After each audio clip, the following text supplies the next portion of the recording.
सध्या गोंयांत 56वी international film festival of India म्हटल्यार इफ्फी चालू आहा आणि इफ्फी म्हटल्यार सगळे सिनेमाचे वायब्स आणि सिनेमाचे वातावरण सध्या गोंयांत आसा. त्याच बरोबर आता सिनेमा म्हटलं की महत्वपूर्ण जी बाब येता ती म्हटल्यार कॅमेरा. कॅमेरांतल्यान हो सिनेमा लोकां पर्यंत पावता आणि कॅमेरा आता अशें विकसीत जाला, कॅमेरांची अशी उत्क्रांती येयलेली आसा की आयज कॅमेरा प्रत्येकाच्या घराघरांनी प्रत्येकाच्या मोबायलांनी आपल्या कडेन पावल्ले आसा. अशे विकसीत कॅमेरा आयज आमकां पळोवपाक मेळटा आणि ह्या इफ्फीच्या कारणानूच म्हणजे कला अकादमी हांगासर सुमार अशे 250 तरी कॅमेरांचे प्रदर्शन हांगा भरिल्लें आसा. आता हे प्रदर्शन भरला कोणी, हो कॅमेरा मोगी कोण, हे सगळे जावन घेवपा खातीर हो गोमंतक टीव्हीच्या माध्यमांतल्यान आमी ल्हानशी कार्यावळ घडोवन हाडटा. तर आमच्या बरोबर आसा हे कॅमेरा जेंच्यांचे हे सगळे एकठांय करून तेंच्यांनी हो दवरिल्ले आसा एक सांठो कॅमेरांचो. ते म्हटल्यार सर्वेश देवरुखकर, ते कोल्हापूरच्यान येयल्ले आसात. कोल्हापूर. आणि हे आता तुम्ही किती साधारण हे कॅमेरे वेगवेगळे आहेत? साधारणपणे 250 कॅमेऱ्यांचं प्रदर्शन आपण इथे भरवलं आहे. गोवा फोटो जर्नलिस्ट असोसिएशन आणि Goa publicity and cultural centre जे आहे याने हे ऑर्गनाईज केलं आहे. म्हणजे इफ्फी मध्ये 2025 या वर्षी. आणि यामध्ये कला अकादमीमध्ये आपण ह्या 250 कॅमेऱ्यांचा डिस्प्ले केलेला आहे. यामध्ये हे फोल्डिंग कॅमेरेज आहेत जे साधारणपणे 1890 पासून 1960 पर्यंतच्या काळातले आहेत.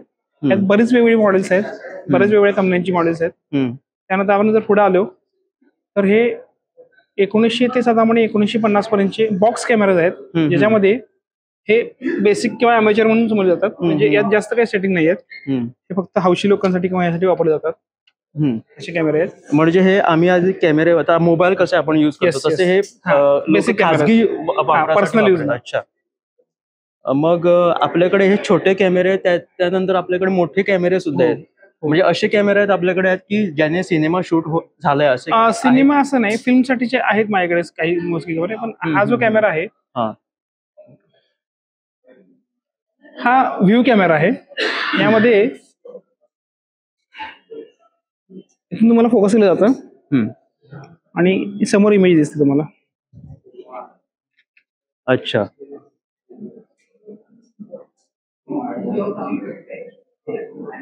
व्ह्यू कॅमेरा म्हणजे ह्यातून काही कॅप्चर वगैरे होतं का? हो, हा फोटोग्राफीसाठी वापरला जातो. स्पेशली ही जी साईज आहे ही 10 इंच बाय 12 इंच आहे. म्हणजे 10 बाय 12 इंचाचे निगेटिव्ह ह्यामध्ये बसते. हे स्पेशली पूर्वीच्या काळात ग्रुप फोटोसाठी वगैरे वापरले जायचे. अच्छा. हा कोणत्या सालात म्हणजे? हा साधारण 1930 ते 40 दरम्यानचा आहे. अच्छा. म्हणजे जवळपास 70 का 80 वर्ष मला याच्या पूर्वी आधीपासून त्याच्यात जवळपास डबल पेक्षा जास्त. म्हणजे आता हे नवीन म्हणजे कॅनन वगैरे त्या टाइपचे. हे भारतात बनलेल्या कॅमेऱ्यांचा आपण एक वेगळा डिस्प्ले केलाय, मेड इन इंडिया कॅमेऱ्यांचा. त्यामध्ये सगळे जे कॅमेरे आहेत हे 1940 पासून साधारणपणे 2000 सालापर्यंतचे काही वेगवेगळे मॉडेल्स आहेत जे आपण डिस्प्ले केले तिथं.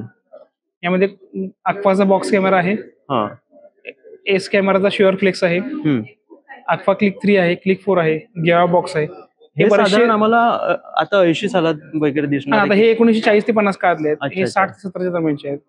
हे 80 नंतरचे आहेत, हे काही 90 नंतरचे आहेत. म्हणजे आता हा सगळं तुम्हाला एकदम सगळे साठवायला म्हणजे एकत्रित करायला म्हणजे किती वेळ असा तुम्हाला लागला?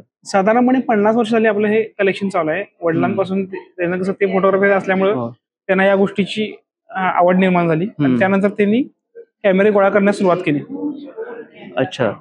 मग एवढा तुम्हाला कालावधी लागला हे सगळं कॅमेरा संग्रहित करण्यासाठी? आता कसं आहे की तुम्ही जर ते सगळे संग्रहात कॅमेरे जर बघितले असतील तर प्रत्येक कॅमेराचा शेप, प्रत्येक कॅमेराची कंपनी, प्रत्येक कंपनीचं मॉडेल वेगळं आहे. तर हे वेगवेगळ्या प्रकारचे कॅमेरे शोधण्यासाठी आम्हाला बराच वेळ गेला.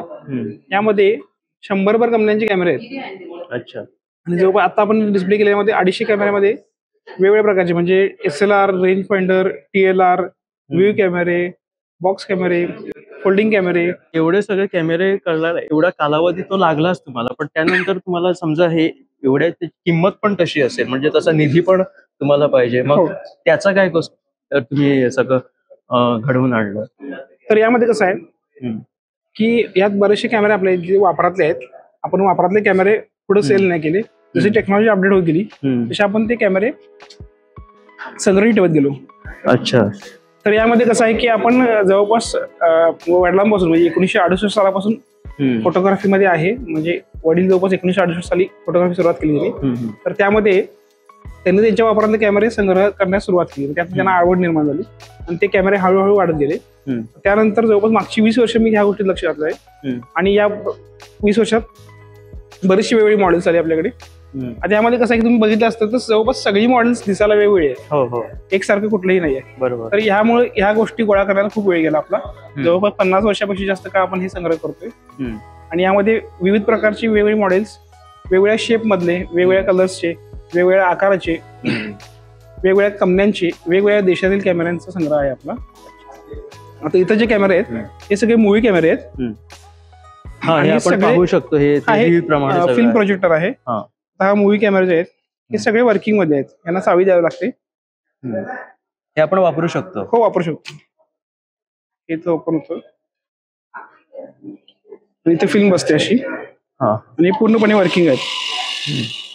वा, म्हणजे याच्या तांत्रिक गोष्टी पण अजून काम करतायत, हे खूप महत्वाचं आहे आणि विशेष आहे. पण दुसरी गोष्ट म्हणजे आता सध्या आपल्याला हे वापरायला पाहिजे तर त्याच्यासाठी रील वगैरे, फिल्म्स वगैरे मागून घ्यायला लागतील. आपण काही गोष्टी भारतामध्ये अवेलेबल नाही आहेत पण ते वापरू शकतो आपण. त्यातली बरीचशी मॉडेल आहेत. हे 70-80च्या काळातले फेमस कॅमेरे आहेत. यासी काय देखो, हे सुद्धा पूर्णपणे वर्किंग कंडिशन मध्ये आहेत. अच्छा, म्हणजे महत्वाची गोष्ट हे आहे की हे कॅमेरे नुसते शोपीस साठी नाही तर ते वर्किंग कंडिशन मध्ये आहे. जसं की मी विचारलं की तुम्हाला म्हणजे एका कॅमेऱ्याची साधारण त्या काळी किंमत किती असेल? नाही, वेगवेगळ्या प्राइस आहेत. म्हणजे कसं होतं की अगदी सुरुवातीच्या काळात काही मॉडेल्स मगाशी आपण जी बघितली ती अगदी 30-40 रुपयाला पण मिळायची त्या काळात. अच्छा, त्यापासून अगदी लाखो रुपयापर्यंत म्हणजे वेगवेगळ्या प्रकारच्या गोष्टी आहेत. कंपनी वाईज, मॉडेल वाईज, त्याच्या फंक्शन वाईज प्रत्येकाची किंमत कमी जास्त होतात. मग हे तुम्ही कसं काय घडवून, म्हणजे छंद असल्यामुळे कसं की ते पैसे किती किंवा हा विचार केला नाही. अच्छा, चांगली मॉडेल्स मिळवणं आणि संग्रह मोठा करणं याकडेच लक्ष राहिलं आपलं. तुम्ही ऍज अ फोटोग्राफर पण काम करतात? म्हणजे मी वेडिंग आणि कमर्शियल मध्ये काम करतो, इंडस्ट्रियल फोटोग्राफी मध्ये. अच्छा, म्हणजे कोल्हापूरमध्ये फार जुने म्हणजे तुमचा वडिलांचा जो बिझनेस होता त्या आवडीतून तुम्हाला हे सगळे कॅमेरा संग्रहित करण्याची आवड तुम्ही पुढे जोपासली. आता इफ्फीत तुम्ही आलेला आहात, याच्या व्यतिरिक्त तुम्ही अजून कोणते असे? आता इफ्फी मधलं दुसरं एक्झिबिशन आहे माझं, म्हणजे दुसऱ्यांदा मी प्रदर्शन भरवलं इथं. 2014 साली एकदा झालं होतं आपलं. त्यानंतर 11 वर्षानंतर पुन्हा एकदा आपण इफ्फी मध्ये पार्टिसिपेट केलेलं आहे. तर याच्या अगोदर बाहेर पण तुम्ही जाता का? आज सध्या तरी अजून नाही गेलेलो, पण कोल्हापूरमध्ये झालेलं आहे, सांगलीमध्ये झालेलं आहे, पुण्यामध्ये 3-4 वेळा झालेलं आहे. अच्छा, पण मग आता एवढे तुमच्याकडे कॅमेरा आहेत म्हटल्यानंतर तुमच्याकडे असे फिल्म दिग्दर्शक वगैरे असतील? बरेच लोकांचा संपर्क होत राहतो.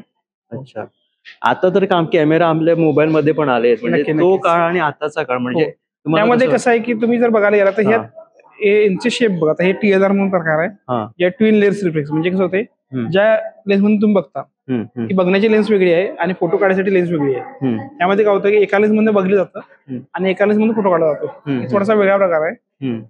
यामध्ये सुद्धा आपल्याकडे बरेच वेगवेगळ्या प्रकारचे मॉडेल्स आहेत, वेगवेगळ्या कंपनीचे आहेत. म्हणजे अगदी चायना आहे, जर्मनी आहे, जपान आहे, मलेशिया आहेत, USA आहे, इटली मेड आहेत, इंडियन पण आहेत त्यामध्ये काही कॅमेरे, काही फ्रान्स मेड आहेत. अशी वेगवेगळ्या प्रकारची मॉडेल्स आहेत त्यामध्ये.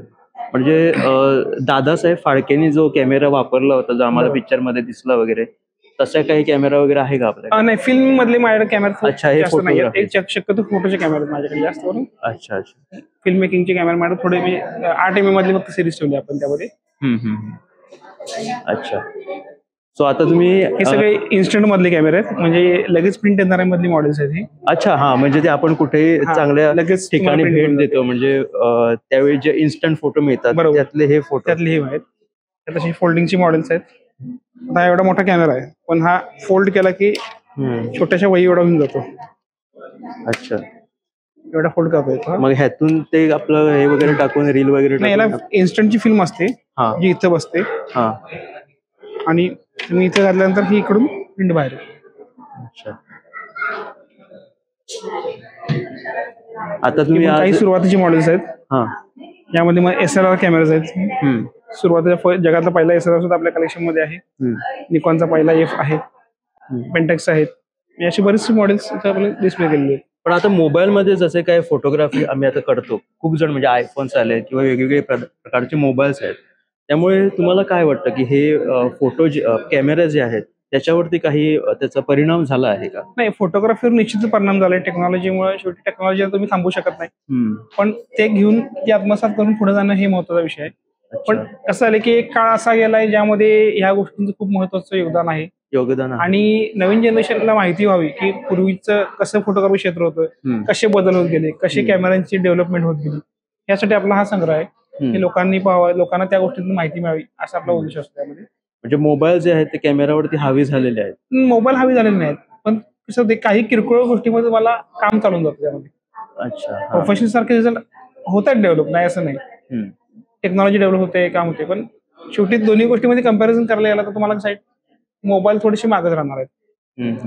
आणि शेवटी ते कॉस्ट पण महत्वाची आहे, तुम्ही कसे वापरता, तुमचा लाइटिंग सेन्स कसा आहे, बाकीच्या पण गोष्टी त्यात महत्वाच्या आहेत. कारण की आता मोबाईल मध्ये सगळ्या गोष्टी तुम्हाला इनबिल्ड असतात, ते ऑटोमॅटिक सगळं वेगळं, ते करेक्शन करावं लागत नाही, एडिट करायची गरज नाही. यामध्ये कसं होतं की हे मोबाईल जो हा पार्ट आहे ना, हा फक्त तुमच्या त्या वेळेची गरज भागवण्यापुरतच आहे. प्रोफेशनल लिमिटेशन येतं तुम्हाला यामध्ये. बरोबर. तर अशा तरेन जे इफ्फी खातीर तेंच्यांनी प्रदर्शन घडून हाडिल्ले सर्वेश देवरुखकर हांच्यांनी, ते कोल्हापूर रावतात, त्यांची आवड फोटोग्राफींतल्यान, त्या उपरांत तेंच्यांनी कशे कशे हे कॅमेरा जे आसा ते सांठोवपाक सुरवात केली, ल्हान पासून व्हडले कॅमेरा. आणि आयज आमी पळयतात की कॅमेरा ही प्रत्येकाची अत्यावश्यक गरज जावन गेलेली आसा. प्रत्येकाच्या बॉल्सान मोबायलाचेर कॅमेरा आसा आणि ह्याच माध्यमांतल्यान आमी रील्स पळोवप, मोबायलाचेर वेगवेगळे कितें सर्च करप, ह्यो सगळ्यो गोष्टी आमकां आयज कॅमेरांतल्यान पळोवपाक मेळटा. ताका लागून कॅमेरा हो महत्वाचें काम सध्या आतांच्या काळान बजयता, पूण तांची खरेंच कौतुक तांचे करण्यासारखें आसा. कारण सुरवातीचे जे कॅमेरा कशे आशिल्ले ते आतां मेरेन तेंच्यांनी एक व्हडलो सांठो संग्रहीत करून दवरिल्लो आसा. आणि ह्या इफ्फीच्या निमतान तांच्या बरोबर तांचे कडेन भासाभास करपाची आमकां ही संद मेळ्ळी. ताका लागून तुमकां कशे हे दिसले कॅमेरा आनी तांची माहिती कशी दिसली हे निश्चित सांगा. कॅमेरामॅन हर्ष नळेकर आसत, हांव गौरीश बामोणकर.